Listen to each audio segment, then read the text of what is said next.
So we are going to start with a very important chapter, that is rectification of error. ये ऐसा chapter है जिसको आप master कर लो, then you can master accountancy. Why? Because recording is one thing and finding error and rectifying is different thing. और जो गलतियां देख के गलतियां सुधारना सीख जाता है, उससे बेटर और कुछ नहीं हो सकता. So this is all the chapter all about finding out errors and rectifying that. Okay, so let me share my screen and we start with the basic understanding. So first we need to understand, ये पूरा अभी मैं सम नहीं कर रहा, I'm just going for the explanation of the chapter. So particulars में लिखा है that two kind of error, recording error, posting error. So कोई भी गलती हुई है उसको ठीक करने का सिंपल तरीका है, अगर रिकॉर्ड नहीं किया है, any mistake you commit, if you had committed mistake, how to rectify it? Do it. Suppose मैंने आपको होमवर्क दिया और आपने वो होमवर्क नहीं किया, तो उसको ठीक कैसे करोगे? होमवर्क कर दो. So recording error होगा, उसके अंदर क्या करेंगे? do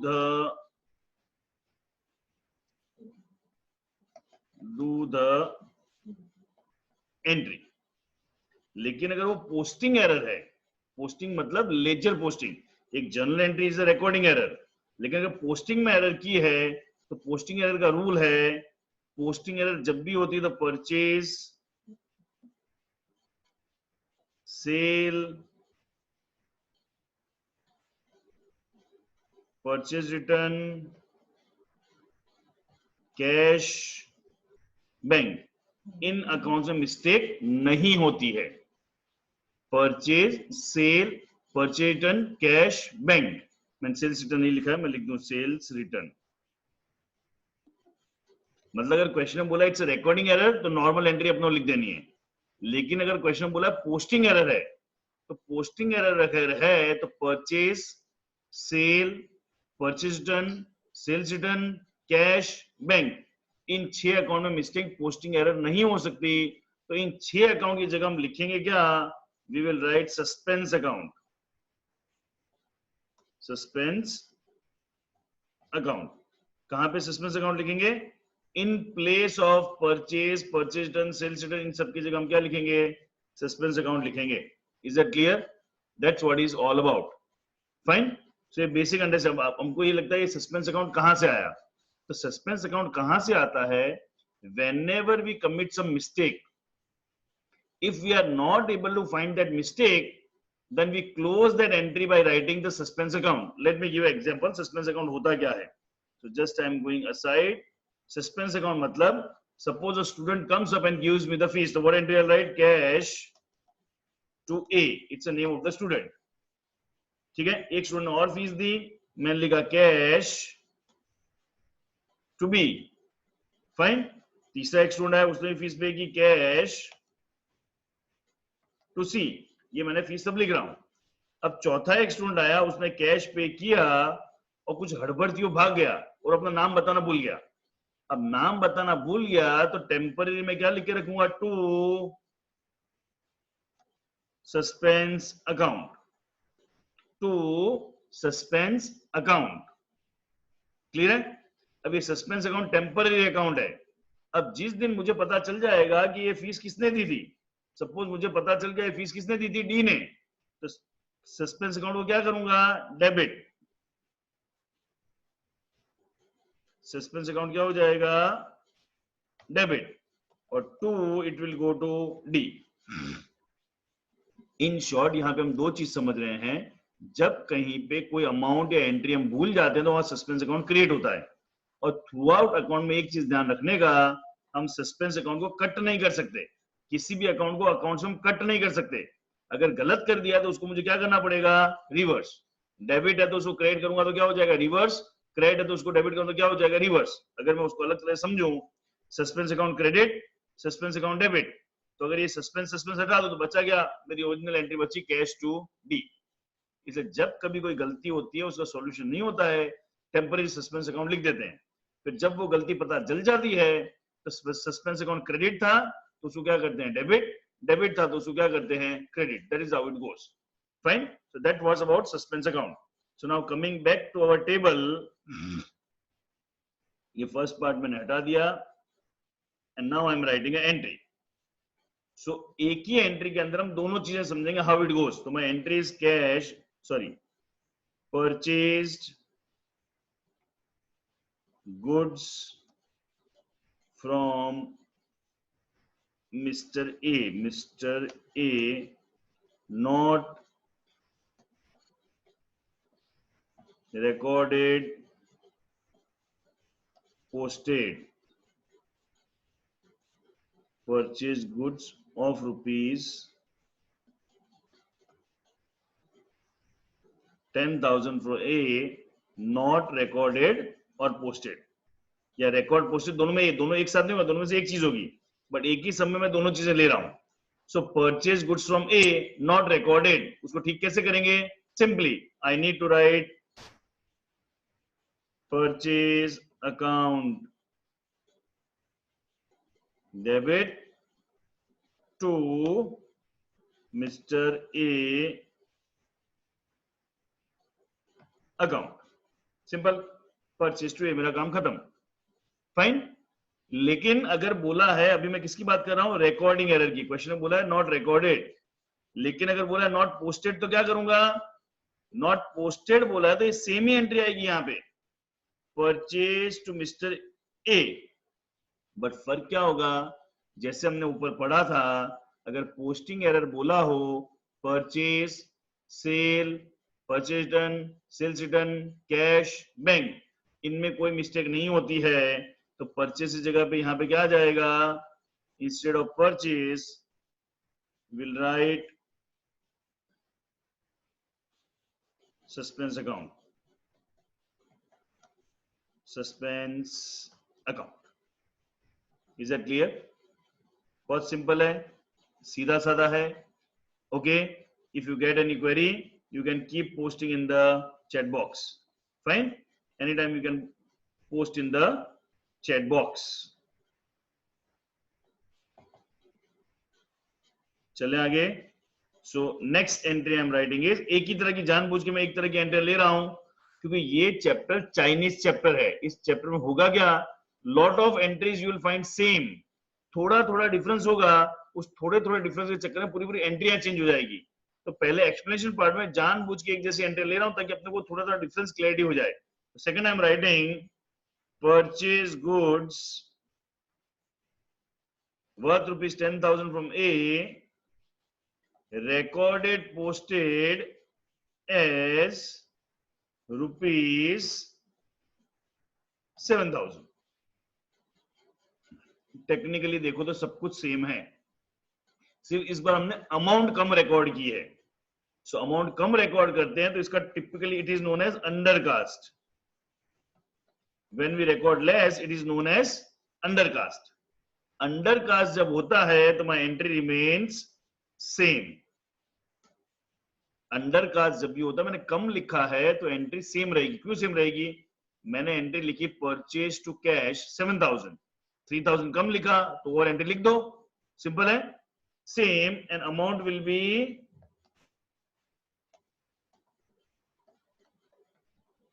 difference.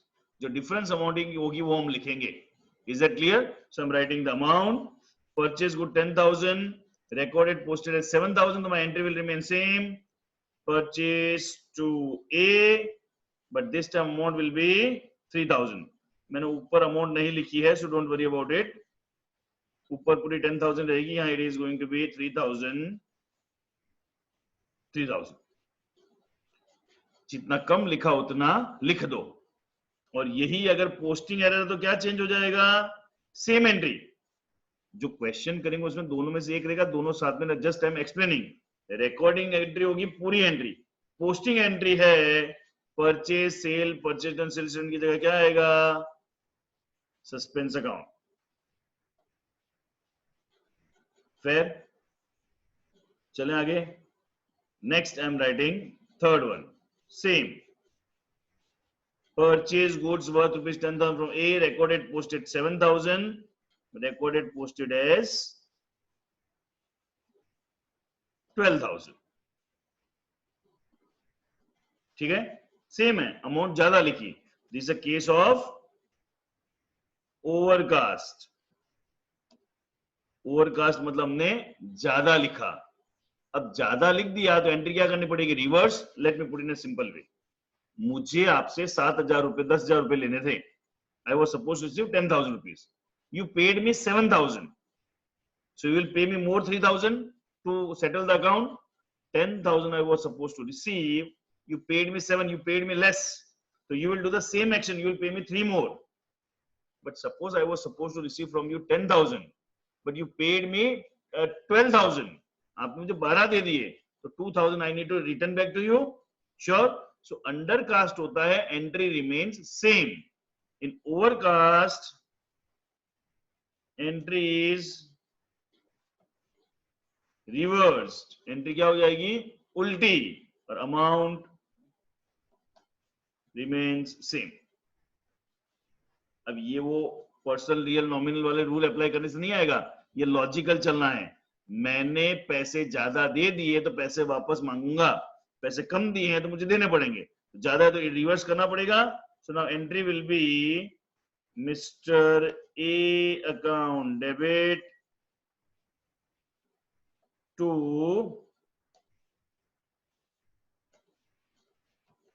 Purchase account. Amount कितनी आएगी, इट विल बी 2,000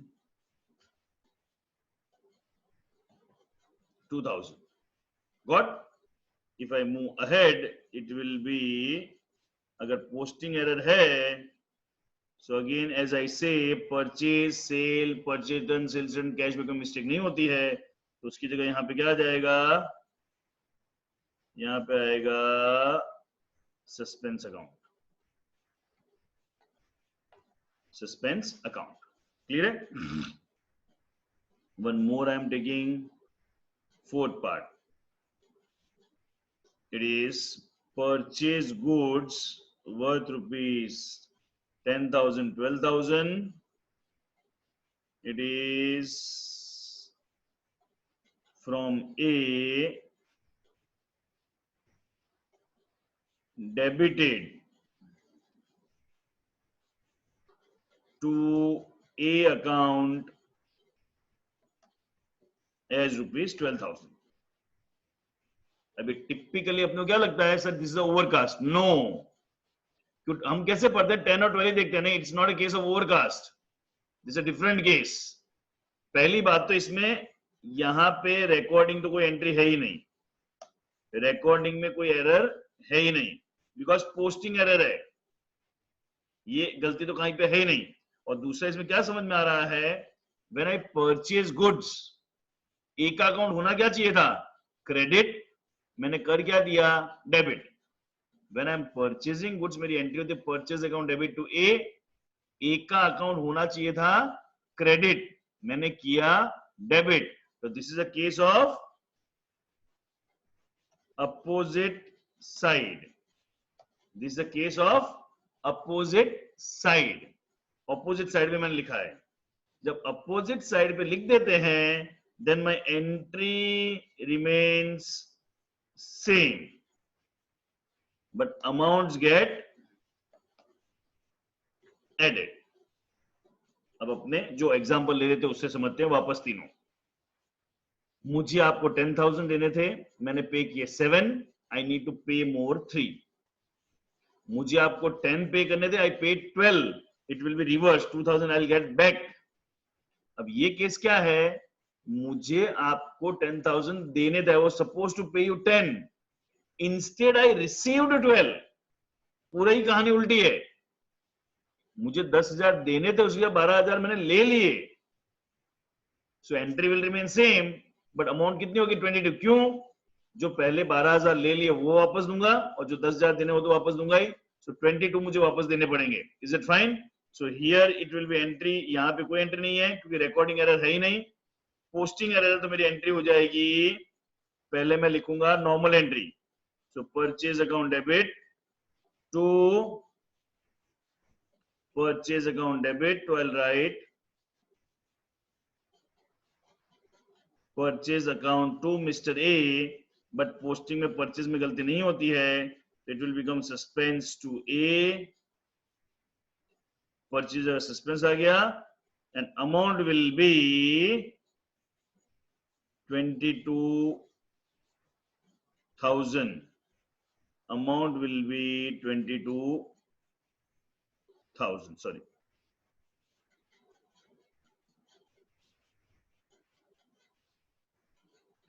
ठीक है, अब देखो वापस समझना, कंफ्यूजन होता है, अंडरस्टैंड, इसलिए मैं बार बार रिपीट कर रहा हूं, सेकंड, थर्ड और फोर्थ में डिफरेंस। सेकंड है मुझे 10,000 पे करने थे, I paid 3, I paid 7, I need to pay 3 more. Third case में आई वाज सपोज टू पे 10, I paid 12, I will get 2,000 back. जो फोर्थ केस है सबसे क्रिटिकल है, आई वाज सपोज टू पे you 10, instead of that I received. तो अब हिसाब कैसे क्लियर करेंगे? सर जो 12,000 गलत दे दी वो वापस दूं, I will pay you back 12,000, और जो 10,000 पे करना हो तो वापस पे करूंगा। So when I write on reverse side, my amount gets added, मेरी अमाउंट क्या हो जाती है? डबल हो जाती है, ऐड हो जाती है दोनों। क्लियर है? Is that clear Nidhi now, जो मैंने अभी वापस समझाया? और shall I repeat once again? Okay, clear है? Okay, the fifth and the last rule, which is I say a common rule, common rule, ये कॉमन रूल हर जगह अप्लाई होगा, ये इसको मैं बोलता हूं golden rule of rectification of error. Golden rule of rectification of error क्या है? गलती को दो ही तरह से सुधारा जा सकता है जो हर जगह अप्लाई होगा, that is do what is not done, do what is not done, and reverse what is wrong done। जो नहीं किया है वो कर दो, और जो गलत किया उसको क्या कर दो? रिवर्स कर दो। Let me give a example. अब ये हर जगह अप्लाई होगा, बट मैं इसका स्पेसिफिक एग्जांपल देता हूं। सपोज क्वेश्चन है, पहला क्वेश्चन था purchase goods not recorded posted, purchase record नहीं किया तो क्या करना है? रिकॉर्ड कर दो। सर मैंने होमवर्क नहीं किया, कर दो। Do what is not done, जो नहीं किया है वो कर दो। और सेकंड है reverse what is wrong done. तो ये मैं आपको बहुत एक इंटरेस्टिंग चीज बताता हूं। नॉर्मली जब स्टार्टिंग में जर्नल एंट्री शुरू की ना, तो you used to write entries like this. Suppose मैंने बोला आपको paid salary to Ram, paid salary to Ram, तो आप एंट्री लिख के लाए Ram account debit to cash account, ये एंट्री लिख के लाए। फिर मैंने चेक करना शुरू किया, तो मैंने बोला Ram account debit to cash wrong है, it will be salary account debit to cash, salary account debit to cash होगा। सो आप क्या करते थे? इसको डिलीट कर दिया या इसके ऊपर स्क्रैच कर दिया और उसकी जगह क्या लिख दिया? Salary account. क्लियर है? But as I said, accounts में we can not put a cut, हम क्रॉस पुट नहीं कर सकते अकाउंट्स में। सो टिपिकली इसको कैसे ठीक करना पड़ेगा? Do what is not done, क्या नहीं किया है? तो सैलरी अकाउंट डेबिट नहीं किया, तो salary account debit.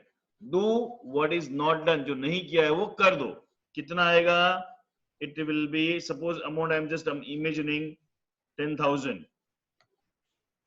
Reverse what is wrong done, Ram का अकाउंट हमने क्या किया था? गलत किया था, उसको रिवर्स कर दो। तो रिवर्स किया तो राम का अकाउंट क्या हो जाएगा? टू राम अकाउंट, कितना? 10,000। Salary account debit to Ram 10,000, 10,000, it's all right. हमने क्या किया? Do what is not done, reverse what is wrong done. Cash account में कोई मिस्टेक थी नहीं, तो उसको हमने टच ही नहीं किया है। Is that clear? अब टिपिकली मैं बताऊं तो रेक्टिफिकेशन एरर को अलग तरह से समझना हो थोड़ा सा, तो इसका एक अलग स्टाइल बताता हूं आपको, व्हाट वी डिड इवेंचुअली। ये कौन सी एंट्री है? Wrong entry. रॉन्ग एंट्री को इस तरह से चेंज करना, it gives the effect of the right entry. तो ये रॉन्ग एंट्री थी, यहां पे राइट एंट्री लिखी, राम अकाउंट यहां पे क्या था? डेबिट, राम अकाउंट यहां पे क्या था? डेबिट, उसको मैंने यहां पे क्या कर दिया? क्रेडिट। कोई भी अकाउंट डेबिट होता है उसको क्रेडिट कर दो, मतलब उस अकाउंट की इफेक्ट क्या हो गई? निल, जीरो, नलीफाई कर दिया। अब नलीफाई कर दिया तो इफेक्ट क्या बची? Salary to cash, and that was needed. So rectification of error is not writing the right entry. Rectification of error means जो गलत एंट्री हो रही है उसकी जगह इस तरह से एंट्री लिखनी that it gives the effect of the correct entry. Is it clear? That's what is the whole explanation about this chapter. From next video, from next class, we'll be starting with its practice. But ये जो explanation है वो एक बार, दो बार, तीन बार देख के यहाँ पे दिमाग में फिट हो जाना जरूरी है, because this is going to be the base for the chapter. Fine? So understand one thing, इसमें से हमने जो भी सीखा है अभी, ये बेस है, ये आपको अच्छे से समझ में आना चाहिए। फिर आई अंडरस्टैंड अभी भी थोड़ा बहुत कंफ्यूजन होगा, बट नेक्स्ट वीडियो जब हम सम करना शुरू करेंगे, with every sum you will get deeper level of clarity. So keep following those sums, you will get the clarity. Fine? Okay, so we end here.